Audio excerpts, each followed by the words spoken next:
Hi everybody, this is Austin Burke. He is a 5'9" dunker who improved his vertical by about 5 inches in the last 3 months, which is pretty unheard of, and he had been plateaued for about 3 years. Since 2022 to 2025, it was really hard to make that breakthrough back to your old level of dunking, but it happened. Yeah. So we're gonna talk about what changed in those 3 months. So if you haven't seen the progress, go watch the last dunk session I just posted. It is insane, and compare it to the sessions he was having 3 months ago on my channel. Huge, huge difference. So let's get into it. What's the secret formula? Steroids. Oh. I'm just kidding. That was no, it. That was We it, guys. started Video's over. We're done. All right, guys. See you guys. So you would say what would be like the biggest changes? What was like some of the biggest things that you So yeah, the first thing I did was I adjusted my lifestyle a bit. So I chilled out with the partying. I started watching and being more conscious of what I was eating. So in turn, I ended up leaning up a bit. And What about intent? well, I was gonna That get. Oh yeah. Mike. Oh, you need my. No, it's okay. Yeah, and then also I upped all my intent in the weight room. Before I left, Isaiah was yelling at me because I was not pushing my squats. Let's talk about that session. It was the final hidden scroll what? before you left. The secret tablet that I gave you. The last lift. Oh, last the before death we lift? left. Yeah. Do you want me to just describe the death lift? Yeah. I can. Yeah. Help intro it. guide me I here. can Yeah, intro it. yeah. So, Austin had an issue, a recurring issue that I was like always kind of aware of, but it became more apparent, I think, right before he left for Jersey, because he used to live in Florida with us, and the problem that I would see was intent, which is literally just how hard are you trying when you train. And we were doing this workout. This was literally the last workout we did together before he left. And I was worried. I was scared because every time he leaves us, he gets worse, right? So I was like, I don't want this to happen. So I think that last workout, I taught him how to try. And I guess you can describe what happened in that workout. So one of the reasons I guess I'm sorry. Okay, so for a while I wasn't really pushing intent on my squats because I had this hip issue, and I noticed whenever I loaded like higher volumes on back squat, my hip would flare up. I wouldn't be able to jump. So my solution was just only power clean, only clean pull heavy. That session specifically, Isaiah was like, hey, like you got to just do a weight that's pain-free and destroy yourself. It doesn't matter what the weight is, just die. And he just went through. And I think it was also find an exercise where you can't, like if you can't squat, because remember we went to the hack squat. Oh yeah, because the squat was bad. That's so long ago. I'm sorry, I'm having trouble remembering it. But yeah, basically like he just ran me through this workout, which was hellacious. It was awful, and I almost cried. Everything was like basic. I was just basically about to vomit. Right? It was like I was literally, because I think I was like pushed to failure essentially, like get as close to failure at the end of a set. And When was that? shit, like that was right before you left. like sometime in November or something. Yeah. 2024. Yeah. So, yeah, literally just made him fail, like, on each set of exercise that we did there. And another thing was, like, it was specifically going heavy that would bother you. Yeah. And one of the teachings that I left you with is you can always train hard no matter how heavy a weight is. Like, if squatting 315 hurts, you can still squat 225 and go until you fail on that, until it burns like crazy. Yeah. So I think that was one big thing. That was definitely huge. And obviously that helps like drive some adaptation. The second thing I want to talk about is heavy slow resistance training for your knees, right? So talk about, I guess, your tendon pain. Oh yeah, so it felt like prior to this newfound scroll of secret knowledge, I used to basically be in pain every session and I kind of ignore it. But as I continue to load and push heavy and like go slow and just actually work with intent, my knee pain went away. Like I can pretty much dunk with like no warm up. Like I feel good, which I don't recommend, but it is one of those things that's pretty cool to do. There was a big difference in your health. 100%. Sure. I'm pretty much Can you tell them remember we made the joke, the SRT? Oh yeah. It's not just resistance training, okay? It has to be heavy resistance, heavy, slow resistance training. Or specifically, it's not just slow resistance training or SRT. It's got to be HSRT. And we were joking, like, it's like an RT versus an SRT, Hell Kizzy. And H being the Hellcat, SRT. Isaiah needed to put the heavy in the SRT. Yeah. Put the Hell Kiznat in your slow resistance training. And I think for a long time it wasn't like happening. For, like 3 years. 3 years, your feel good lifts were what, like 135 to 1 Barely, 205? maybe. Like I just whatever. Yeah. I And, felt and like it's a doing. big mistake I see with guys all the time is they see the feel good lift, and by feel good I'm talking about heavy slow resistance training. People always forget the heavy aspect of it. Can you tell us the science behind that? Like, why does heavy? Science? Yeah, I'll do my best. It's been a little bit since I've gone over this. So basically, there's tenocytes inside of your tendon cells. These tenocytes sense stimuli in the form of tension and time. So when you do heavy slow resistance training, you're addressing two different things. You're addressing one, the tension aspect because it's heavy. So if you're not at least roughly 70% of your 1 rep max, then you're probably not going to be heavy enough. And the second is the time aspect. So tendons don't know, they don't understand eccentric, concentric, isometric. They know time and they know tension. So when you have a long time interval, you have essentially the collagen cells uncrimp and you're able to potentially load the interportions of the tendon. So stress shielding essentially stops happening and then you can load the internal segments of the tendon. There wasn't necessarily like a ton of evidence on this a couple of years ago, but now it seems like there's quite a bit more. So that's one of the reasons why you also do isometrics the same way. You have to make sure there's a time aspect and the tension aspect. So if you don't go heavy enough, you're not going to see the collagen fibers uncrimp. If you go long enough time interval, you'll start to see, that happen, the uncrimping, and you'll start to see the collagen fibrils start sliding past each other and the actual, or collagen, I guess it's fascicles slide past each other, but you'll also see the collagen fibrils stretch.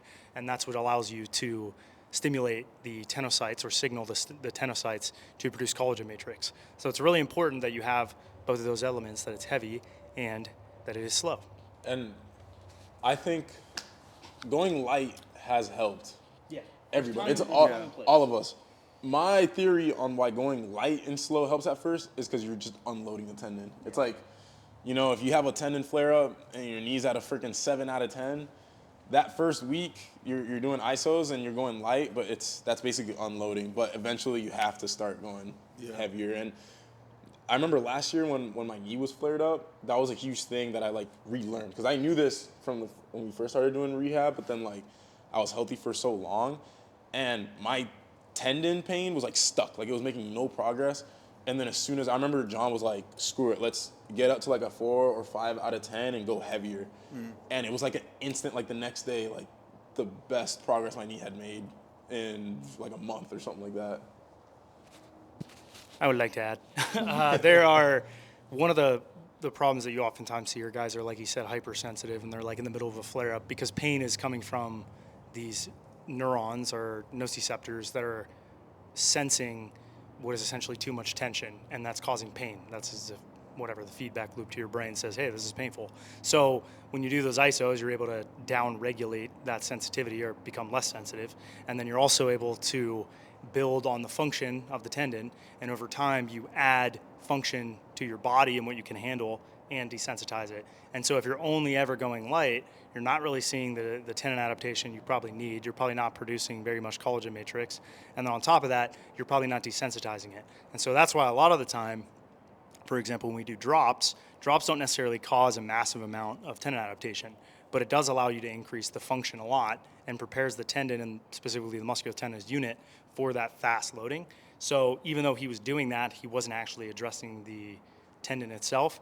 Maybe the caveat I would say is if you have cartilage issues, then heavier is not necessarily better. But if it's a tendons like load. They really genuinely like being loaded. Yeah. Everything changed pretty much after that session, though. And all my training became really high intent. I switched my back squats to belt squats to help with unload my back and my hip. That really helped my hip get right. Ben, Belt squat is goated. Belt squat's the best. Ben, the other Ben Moxness. Which, by the way, go to thpstrength.com. and use the code SPRING for 20% off. We always forget the THP flag, so I'm going to stick it in there. So Ben actually, he's a newer coach at THP. He actually helped me figure out what's wrong with my hip, which was, it was actually an SI joint issue. So we started addressing like just different rehab every day for it, different exercises. And if you sign up for THP, can you ask Ben? Yeah, you could. About yeah. Stuff? It's basically like an urgent care and iMessage. Wow. Yeah. That's so funny. Like, Ben is actually very helpful, and he took a lot of time to help me figure out what was wrong with my hip. His We did a lot of Instagram's Athletic Doc, by the way. Athletic Doc. Athletic Doc. But yeah, no, so upping the intent, kind of addressing the hip issue and trying to take time to figure out what was going on. What else? I guess falling in love with weight room. My weight room numbers shot up once I started pushing intent again. So back in the day, I used to squat in like the 400s and whatnot, and I wasn't even able to squat like 225 before I left. I was struggling to squat 225. And yeah, after using the belt squat for a bit, I started working up my squats again. I'm squatting in the 400s again. I did 405 half squat for 4 like a few weeks ago, which is freaking crazy. I'm like 166 pounds. My power clean went up to 275, almost 280. It's just crazy. Yeah, no, it's nuts. And I'm going down, and so I'm losing weight too. So I'm getting leaner and I'm getting stronger. So this is all happening while I change my lifestyle. I like just, I also decided to start having fun. I stopped putting all the pressure on the sessions, and I started actually enjoying the weight room, which was a huge thing and a new thing for me. And because I used to put all this pressure on the session. Like the session was my showdown. Like I would cut intent just because I wanted to jump well for whoever. And that's one of the reasons I haven't posted in so long is because I was filming for myself and I was dunking for myself again. And that allowed me to be able to be patient and cut things out or, make adjustments that are the right thing to make as opposed to the adjustments that I want to make. And that helped a ton. I mean, I cut out drinking a lot, and that's a consistent thing over the last 10 years of whatever, 8 years of podcasting, and not in a way that's like I'm like completely dead sober. It was just like everything's in moderation. I stopped taking everything so serious. I rid of the stress and I enjoy what I'm doing. And I think that's what really helped, honestly. What's next? Next is 50 inches. Yes. But I mean, I feel like for you, it's just maintain the habit. Yeah. No, and I mean, this is the longest. So I started training like consistently hard again, like September. Yeah. But obviously I wasn't hitting intent on squats, and I mean, like it was like your cleans. Yeah, my cleans I was really pushing accessories, but not squatting. So I mean, the goal now is just to do all the little things. Do the rehab work for my hip, push heavy with.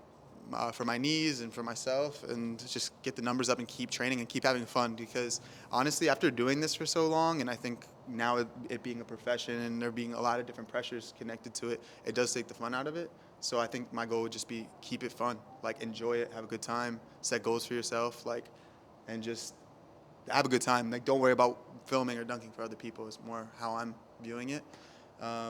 But yeah, no, the session, was it yesterday? No, oh my God, what day is it? 2 days ago? 2 days ago, that one was pretty monumental for me. I mean, a few months ago, I was barely dunking off 2 foot, doing windmill here and there on a good day. And my session on Friday, I was able to drop step, do all these different dunks. Like you can see it if you look back, I hit a dunk, which is monumental for me because I haven't hit it since 2022, and that was my prime, which I'm actually jumping higher now, motherfucker. But basically, you have a new prime. Now you're going to be looking back at 2025. Yeah, literally. For me, hitting the inverter dunk was a huge deal for me because it was one of those dunks that I hit during that era, and it kind of, I guess, indicated to me that I'm like, oh, like I'm back. It's not over for me after the last 3 years of plateauing and being sad all the time. Funny how many conversations we have.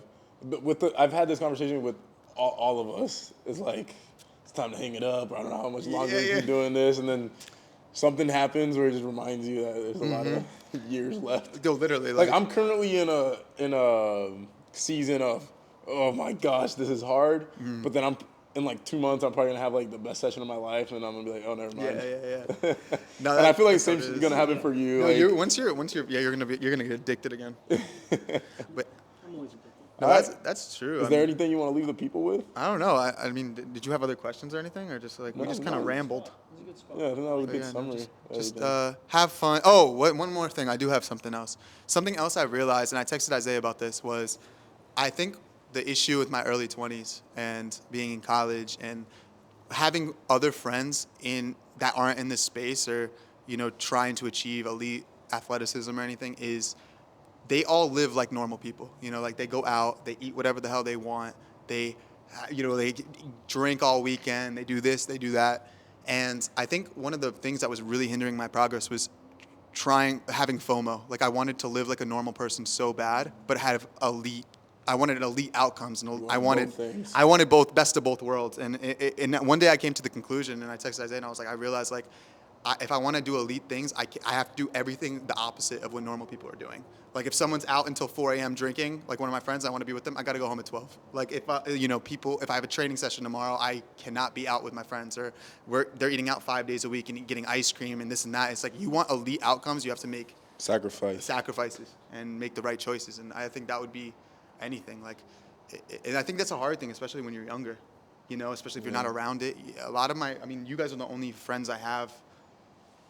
I have other friends, but like where athleticism is the goal and pushing our limits is the goal. Whereas my other friends, it's like they don't understand why I don't want to eat this or why I don't want to go out, and then I feel stupid. I'm like, wait, am I being crazy? Am I, So I just kind of realized it's like no one has to understand, and if you want to be normal, you make normal choices. If you want to be supernatural, you make supernatural choices. But yeah, that's pretty much it. Like, Cool. Yeah, push intent, figure out what's wrong. Eat healthy, have balance, love, life, live, pray, eat. What is the book called? Eat, pray, love? Eat, pray, love. Do what's on the training. Yeah, and just follow the training. It should be hard. Yeah. The training should be hard. I think that's what I took away from this. Yeah. Mm-hmm. Do hard things, and you're going to get better. Yeah. Do hard things, and you'll get hard. I want to be hard, bro. Yeah, all the time. Yeah. TSPstrength.com. If you want to be hard. If you want to get hard. Yeah, get hard. See you guys.